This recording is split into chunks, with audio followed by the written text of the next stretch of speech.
Hi நண்பர்களே, 90s kids தான் நீங்கள். நானும் 90s கிட்ஸ் தான். ஏன்டா பிறந்தோம், ஏன்டா வளர்ந்தோம், எல்லா துன்பத்தையும் இன்பத்தையும் 90s கிட்ஸ் தான் அனுபவிப்போம். என்ன பண்ணுறது, எல்லாம் நம்ம அனுபவிக்க வேண்டும் என்று கடவுள் படைத்து விட்டு போயிட்டார். அதனால் அனுபவிச்சு தான் ஆகணும். ஃபேமிலிலேயும் கஷ்டம், ஃபேமிலியையும் பார்த்துக்கணும், சிங்கிளாகவும் இருக்கணும். ஓகேங்களா, எல்லாத்தையும் தாண்டி வரணும். ஆனால் உண்மையாக பொண்ணு கிடைக்கலன்னு கஷ்டப்படணும், லவ்வர் கிடைக்கலன்னு கஷ்டப்படணும். சிங்கிளாக இருக்கிறது உண்மையாக ஹாப்பி லைஃபுங்க. ஓகேங்களா, நம்மளுக்கு பிடிச்ச மாதிரி ட்ராவல் பண்ணிவிட்டு ஹாப்பியாக என்ஜாய் பண்ணிட்டு போயிட்டே இருக்கணும். எதை பற்றியும் கவலைப்படக்கூடாது.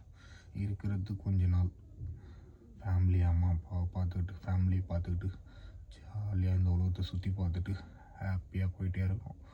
பொண்ணு கிடைக்கல, லவ் கிடைக்கலலாம் ஃபீல் பண்ணக்கூடாது. எவ்வளோ கஷ்டம் வந்தாலும் ஹாப்பியாக தாண்டி வந்துட்டே போயிட்டே இருக்கணும். ஓகேங்களா, பார்த்துக்கலாம், விடுங்க.